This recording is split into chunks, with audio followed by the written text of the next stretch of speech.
Troops move into the bunker and they confirm not just the fall of the Third Reich, but the death of Adolf Hitler himself.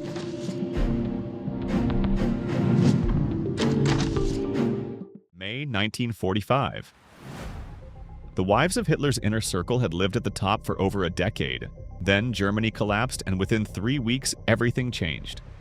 Some were found dead in bunkers beneath Berlin, while others were dragged from their homes by Allied soldiers. A few managed to flee before capture. The transition from power to ruin happened so fast that even today, historians debate exactly what happened in those final days.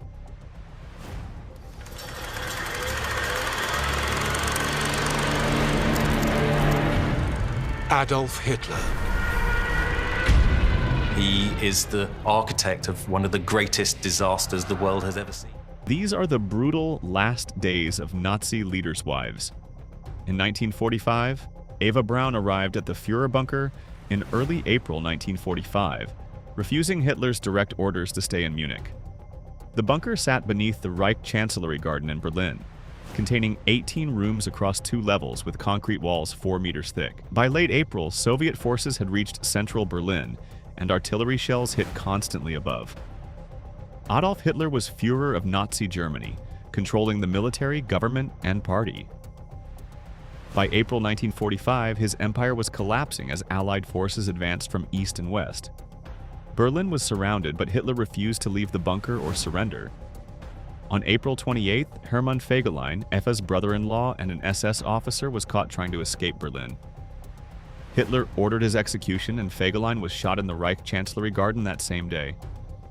After midnight on April 28-29, Hitler and Eva married in a map room, with Joseph Goebbels and Martin Bormann witnessing the ceremony that lasted 10 minutes. Eva signed the marriage certificate, writing B for Braun, then crossing it out and writing Hitler. They hosted a wedding breakfast with champagne and small cakes while a few staff attended, and Hitler dictated his will to Secretary Traudl Junge that night. On April 29th, news arrived that Benito Mussolini had been executed by Italian partisans, with his body and his mistress's body hung upside down at a gas station. Hitler ordered his staff to prepare for the end and had his dog Blondie poisoned with cyanide to test the capsules. On April 30th, after 1 p.m., Eva and Hitler said goodbye to staff before going into his study around 3:30 p.m. A single gunshot was heard, and staff waited a few minutes before entering to find Hitler had shot himself in the head while Eva had bitten a cyanide capsule. She was 33 years old, and they had been married for 40 hours. Their bodies were wrapped in blankets, carried through an emergency exit to the garden, and placed on the ground, where 10 cans of gasoline were poured over them and set on fire. The bodies burned while Soviet shells continued to fall, and later SS men buried what remained in a bomb crater. Magda Goebbels and her 6 children moved into the Führerbunker on April 22, 1945, which connected to the Führerbunker beneath the Reich Chancellery. Her husband Joseph was Hitler's propaganda minister, controlling all German media, film, theater, and public information, while running Nazi propaganda campaigns and organizing massive rallies. He was one of Hitler's most loyal followers, and by April 1945, he was one of the few remaining in the bunker, where Hitler named him Chancellor in his will. The 6 children were Helga, Hildegard, Helmut, Holdine, Hedwig, and Heidrun, ranging from 4 to 12 years old. They slept in a single room where they played with Hitler's dog and sang for Hitler and injured officers. Magda refused multiple offers to have the children evacuated, including when Albert Speer offered to smuggle them out. She told Hitler's secretary Traudl Junge, "I would rather have my children die than live in disgrace, jeered at. My children stand no chance in Germany after the war." On April 29th, after Hitler and Eva Braun married, Hitler gave Magda his golden party badge, which made her cry. On April 30th, Hitler and Eva died, but Magda and her children remained in the bunker. On the evening of May 1st, Magda prepared the children for bed by dressing them in white nightgowns and tying ribbons in the girls' hair. 4-year-old Haida wore a scarf for tonsillitis, and the children were given something to help them sleep.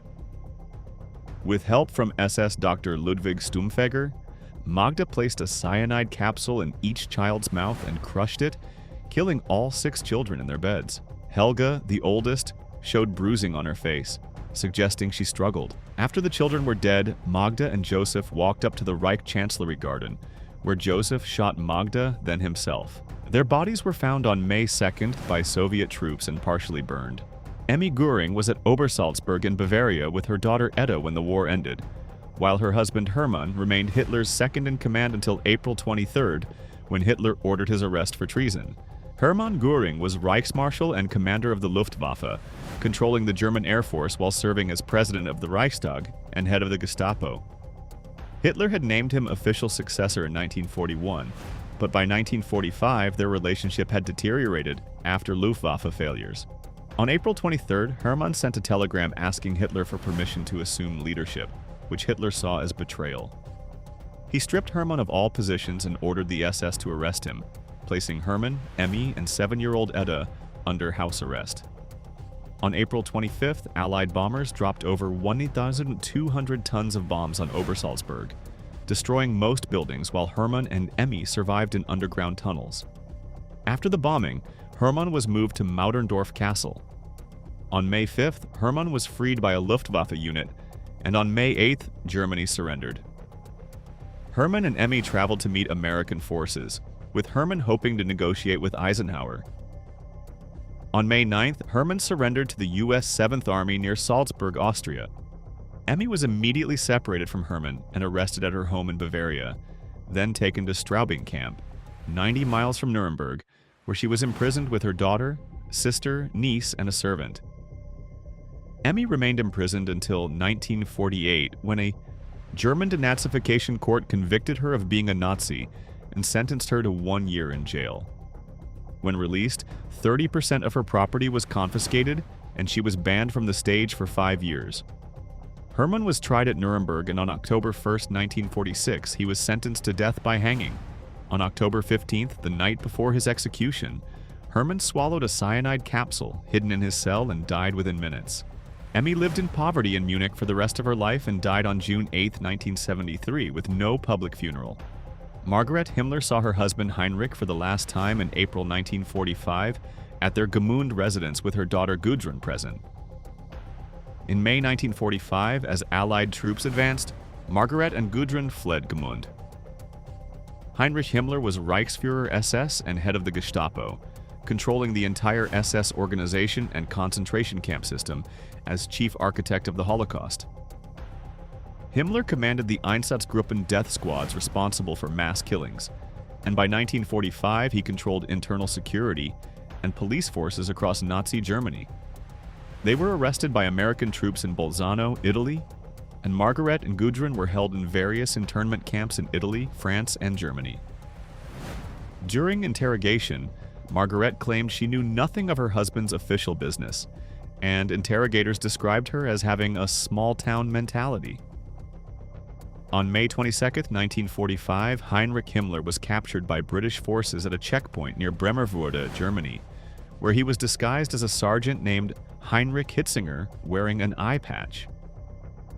His forged papers gave him away, and on May 23, during a medical examination, Himmler bit down on a cyanide capsule hidden in his mouth and died in 15 minutes. In September 1945, Margarete was brought to Nuremberg to testify at the trials, and she and Gudrun were released in November 1946. After her release, Margarete lived quietly in Germany, writing letters and maintaining that her husband had been called to great tasks. She never admitted to knowing about the Holocaust or his crimes and died on August 25, 1967. Ilse Hess was in Bavaria when the war ended, while her husband Rudolf had flown to Scotland in May 1941 trying to negotiate peace with Britain, where he had been a British prisoner ever since. Rudolf Hess was Deputy Führer and Hitler's third-in-command until his 1941 flight, having been with Hitler since the 1920s and served as his personal secretary.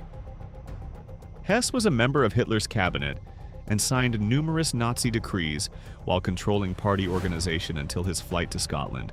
When Germany surrendered on May 8, 1945, Rudolf was still imprisoned in Britain, and he was transported to Nuremberg on October 10, 1945, to face war crimes charges at the International Military Tribunal. Ilse remained free until June 3, 1947, when she was arrested like all wives of war criminals condemned or executed during the Nuremberg trials and transferred to the internment camp in Augsburg-Göggingen. Rudolf was tried at Nuremberg and convicted of conspiracy and crimes against peace. On October 1, 1946, he was sentenced to life imprisonment, avoiding execution because his 1941 flight to Scotland had removed him from the worst Nazi crimes. Ilse was released from internment on March 24, 1948, and settled in the Allgäu region of Bavaria, where she opened a pension in 1955. She became active in far-right circles and wrote for nationalist magazines while defending Hitler and claiming Rudolf had tried to make peace. Rudolf remained imprisoned at Spandau prison in Berlin, and Ilse campaigned for his release for decades, writing letters, petitioning governments, and demanding justice for her husband. Rudolf died in Spandau on August 17, 1987, with official reports saying suicide, though Ilse never accepted this. She died on September 7, 1995. Her funeral was attended by Gudrun Himmler, Martin Bormann's son, and other children of Nazi leaders. To the end, she remained loyal to her husband and the Nazi cause. Anyway, that's it for the video, folks. Bye.